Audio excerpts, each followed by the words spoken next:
Dos and don'ts in maths. Hello बच्ची minds, welcome back to the channel. तो आज का हमारा टॉपिक है dos and don'ts in maths. मतलब इस वीडियो में हम 10 पॉइंट्स आपके साथ डिस्कस करेंगे, जिसकी वजह से आपको एकदम क्लियर हो जाएगा कि आपको मैथ्स में क्या करना है और क्या नहीं करना है। तो अब चलो हम पहले पॉइंट की तरफ बढ़ते हैं।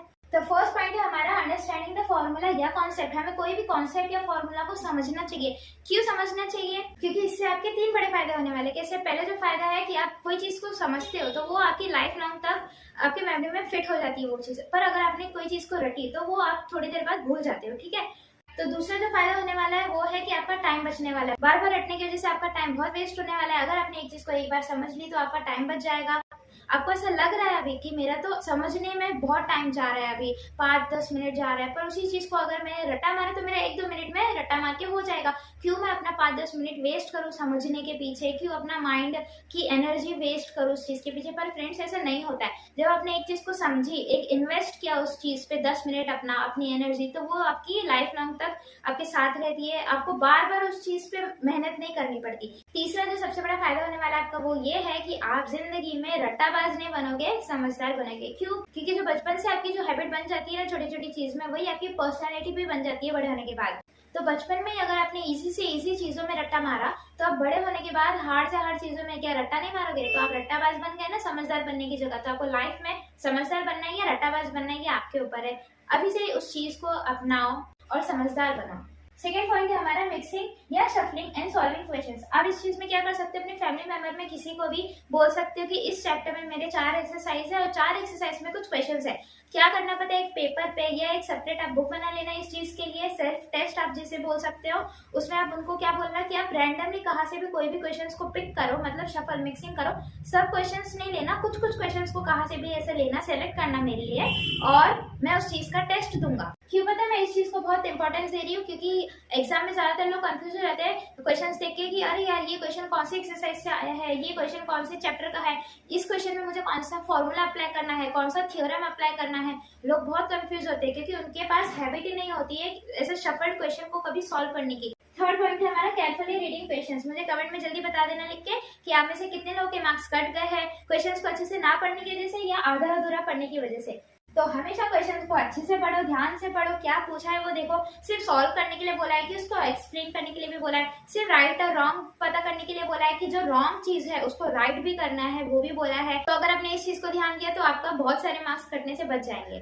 फोर्थ पॉइंट है हमारा इलेबोरेटिंग ऑन सॉल्यूशंस। मतलब आप कोई भी सोल्यूशन, कोई भी आंसर लिख रहे हो ना, उसे इलेबोरेट करो। मतलब इलेबोरेट मतलब क्लैरिफाई करो, एक्सपांड करो, उसके स्टेप्स को बढ़ाओ। तो जो एग्जामिनर होते हैं, जो आपके पेपर चेक करते हैं, जो आपके टीचर है, उन्हें क्लियरली दिख जाएगा कि आपने कैसे कैसे स्टेप्स लिए, कैसे कैसे आपका आंसर आया है। वरना वो भी सोचेंगे कि आपने डायरेक्टली आंसर लिख दिया, कॉपी तो नहीं कर दिया। जैसे समझो ये आपका साइड दिया है स्क्वायर का 6 सेंटीमीटर और आपको बोला है कि एरिया ऑफ स्क्वायर निकालो, तो आप आंसर में डायरेक्ट ऐसे नहीं लिख लेना कि एरिया एक्स स्क्वायर होता है तो 6 × 6 36 स्क्वायर सेंटीमीटर हो गया।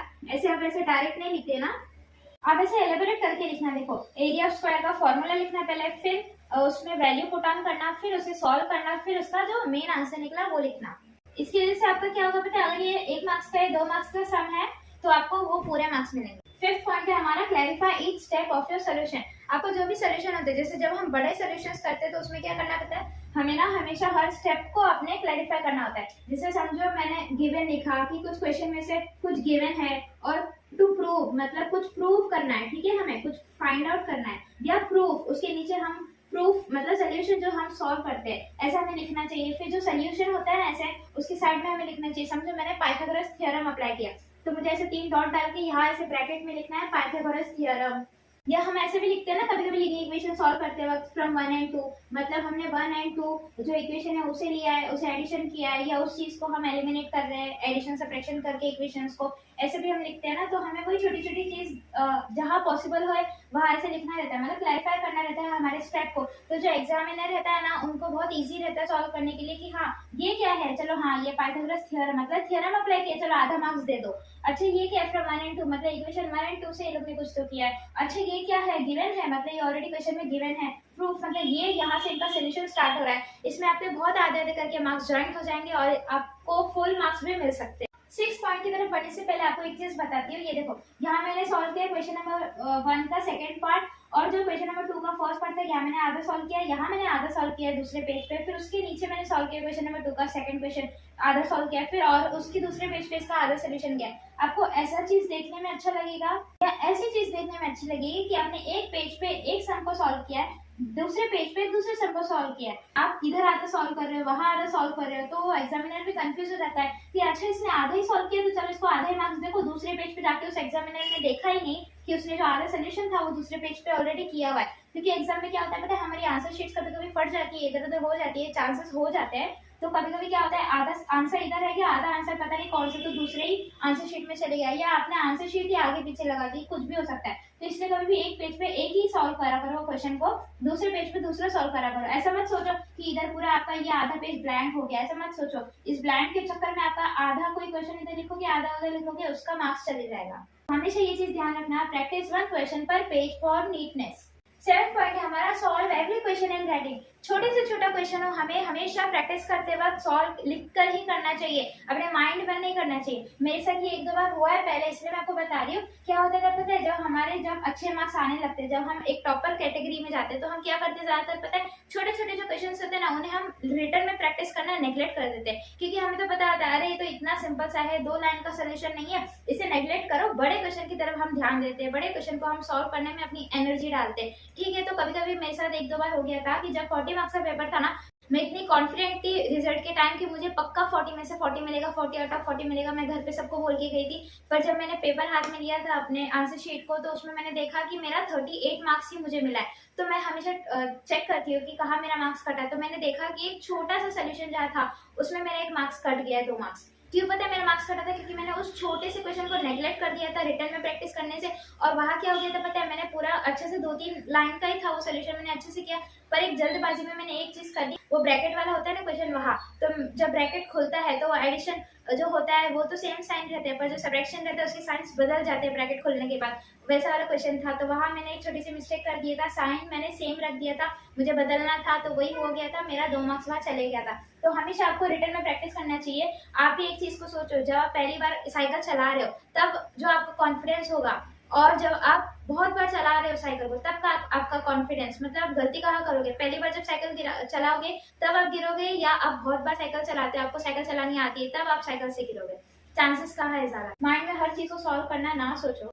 एक बार तो रिटर्न में प्रैक्टिस कर ही लो, 2 मिनट जाएगा, ज्यादा नहीं।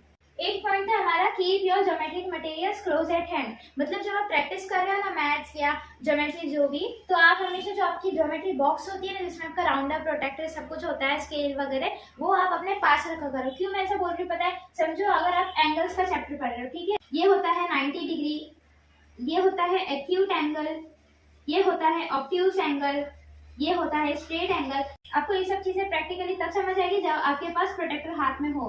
क्यों मैं ऐसा बोल रही हूँ आपको पता है, क्योंकि ना एग्जाम में क्या होता है, जब आपको बोला जाता है कि आप एक्यूट एंगल बनाओ या ऑब्ट्यूज एंगल बनाओ, या समझो 70 डिग्री का एंगल बनाओ, 50 डिग्री का एंगल बनाओ, बहुत सारे बच्चों को ये कंफ्यूजन होता है कि आप स्टार्ट कहाँ से करना है। क्योंकि जब हमारा प्रोटेक्टर होता है ना, तो हमारे यहाँ से भी एंगल खुल रहा है, यहाँ से और यहाँ से भी एंगल खुल रहा है, यहाँ से भी आपका 0 से नंबर चल रहा है और यहाँ से भी आपका 0 से नंबर चल रहा है। तो लोग ये कंफ्यूज हो जाते हैं कि 0 से यहाँ चल रहा है, यहाँ आ रहा है 90 डिग्री, यहाँ आ रहा है 30 डिग्री, यहाँ भी आ रहा है 30 डिग्री, 30 डिग्री बोला है, यहाँ से ऐसे बनाना है या ऐसे बनाना है। कि जब हमें एक्यूट एंगल बोला हो तो एक्यूट एंगल हमेशा 90 डिग्री से छोटा होता है, इसका मतलब ऐसे होएगा, वो यहाँ आएगा 30 डिग्री, ये वाला जो 30 है ना, इधर अगर आपने ये चीज कर दी तो वो ऑब्ट्यूज हो जाएगा, पर इसका 30 करने के लिए आपको यहाँ से स्टार्ट करना पड़ता है, यहाँ से नहीं। बहुत चीजें होती है छोटी छोटी, ज्योमेट्रिक मटेरियल साथ में रखा करो, आपका हमेशा कंफ्यूजन क्लियर होते जाएगा। एग्जाम में आप ऐसे छोटी छोटी मिस्टेक नहीं करोगे कि आपका 30 डिग्री बोला है तो यहाँ बनाने की जगह आप यहाँ बना रहे हो। 9th पॉइंट हमारा बहुत इंपॉर्टेंट है, यहाँ क्या बोला गया है, practice what you learn on the same day. Maths में ये चीज बहुत जरूरी होती है कि आपने मैथ्स में आप समझो एक्सरसाइज नंबर 1 क्वेश्चन नंबर 1 को स्टडी करके आए हो स्कूल में, तो आपको घर पे आते ही वो क्वेश्चन नंबर 1 को स्टडी करना ही करना है, प्रैक्टिस करना ही करना है। जैसे समझो आपको क्वेश्चन था 2x + 5 = 11, इसको ही आपको घर पे वापस सॉल्व करना है, एक प्रैक्टिस करना है, 2 मिनट नहीं जाएगा, आप सॉल्व करो। और क्या करो पता है, आप अपने मन से क्वेश्चन को फ्रेम करके सॉल्व करो। जैसे समझो मैं क्या करती थी पता है, तो यहाँ अगर 5x होता + 2 होता = 11 होता, तो मेरा आंसर क्या आता, जैसे यहाँ 5 आ गया, यहाँ 2 आ गया, तो मेरा आंसर क्या आता। या समझो यहाँ 11x होता + 5 = 2, मतलब 11 ही आ गया, 2 यहाँ चले गया, तो मेरा आंसर क्या आता। क्यों पता है? क्योंकि उसी दिन अगर आप प्रैक्टिस करोगे तो आपको आज 2 सम सिखाया तो आप प्रैक्टिस कर लोगे। अगर आप सोचो कि मैं पूरा हफ्ते का प्रैक्टिस करूंगा तो हफ्ते में तो आपको वैसे तो पूरा चैप्टर ही सिखा दिया, तो आप पूरे चैप्टर को प्रैक्टिस करना नेग्लेक्ट कर दोगे या तो आप उसको प्रोकास्टिनेट कर दोगे। इसलिए रोज का रोज करोगे तो आप थोड़ा थोड़ा ऐसे देखो कह रहे हैं तो थोड़ा ही मैं कर लूंगा, ठीक है। ज्यादा देखोगे तो आप करोगे ही नहीं, तो वो चीज हमेशा रह ही जाएगी। और मैथ्स में तो ये चीज बहुत इंपॉर्टेंट है कि आपको हर एक क्वेश्चन एक बार तो आपका सॉल्व किया हुआ होना ही चाहिए आपके प्रैक्टिस में। 10th तो सबसे लास्ट पॉइंट पे हम आ गए इस वीडियो के, compile formulas for easy revision. मतलब हमें फॉर्मूला शीट या चैप्टर समरी पॉइंट्स में हमें लिख लेना चाहिए, क्योंकि हमें एग्जाम में ये सब चीजें रिवीजन के लिए बहुत अच्छे से हेल्प करेगी। एग्जाम के टाइम क्या होता है पता है, आपको वापस वो पूरा चैप्टर को पढ़ना पड़ता है, जैसे समझना पड़ता है। तो इसकी जगह क्या करोगे पता है, जब आप प्रैक्टिस में समझते हो ना, एक चैप्टर को प्रैक्टिस करते हो, तो उसी टाइम आप फॉर्मूला शीट बना लो। मतलब एक शीट में आप जितने भी उस चैप्टर के 10 फॉर्मूलाज है तो 10 फॉर्मूलाज को अच्छे से लिख लो। चाहिए तो अच्छे से समझने के लिए एक छोटा छोटा एग्जाम्पल उनके सामने लिख लो, कि आप रिविजन के टाइम उस पेपर को देखते समझ जाओ कि इस चैप्टर में 10 फॉर्मूलाज है, इन 10 फॉर्मूलाज का ही एप्लीकेशन है हर जगह। ये 2 थ्योरम है, ये इस चैप्टर में 5 थ्योरम है, जो भी है आप एक पेपर में ऐसे 5 थ्योरम को लिख दो। ये चैप्टर की समरी लिख दो पॉइंट्स में कि इस चैप्टर में ये 10 पॉइंट्स है, ये है चैप्टर की समरी। तो आपको उस पेपर को देख के पता चल जाए कि हाँ इस चैप्टर में ज्यादा कुछ नहीं, ये 10 पॉइंट्स के ऊपर ही पूरा चैप्टर है। और आपका जो एंजाइटी लेवल होता है ना कि अरे इतने सारे फॉर्मूलाज है, मैं कैसे याद करूँ, कैसे रिवीजन करूँ, मैं तो पक्का मैंने 2 फॉर्मूलाज तो पक्का भूल गई हूँ आज, ऐसा ऐसा बहुत होता है बच्चों को एग्जाम के टाइम। तो ये सब नहीं होगा, क्योंकि बच्चे को ना ऐसे माइंड में रहेगा कि हाँ इस चैप्टर में ज्यादा कुछ नहीं, 10 फॉर्मूलाज है, ये वो फॉर्मूलाज है, इनके एप्लीकेशंस ये है, ऐसे एग्जांपल्स है, ऐसे ऐसे जगह इस फॉर्मूलाज को अप्लाई करना है, वो भी पता होना चाहिए बच्चे को। कि ऐसे नहीं पता होना चाहिए कि सिर्फ फॉर्मूलाज पता है, ये नहीं पता है कि इस फॉर्मूलाज को कौन से टाइप के क्वेश्चंस में अप्लाई करना है। तो ये चीज भी आपको आनी चाहिए। फ्रेंड्स एंड में मैं ये 10 पॉइंट्स आपको लिख के डाल दूंगी, आप इसका स्क्रीनशॉट ले सकते हो। तो फ्रेंड्स मिलते हैं नेक्स्ट वीडियो में। Till then practice practice and practice, bye bye. और हाँ, आपके पास कोई भी डाउट होगा तो मुझे कमेंट में लिख के जरूर बता देना, मैं सबका आंसर जरूर दूंगी। Thanks for watching.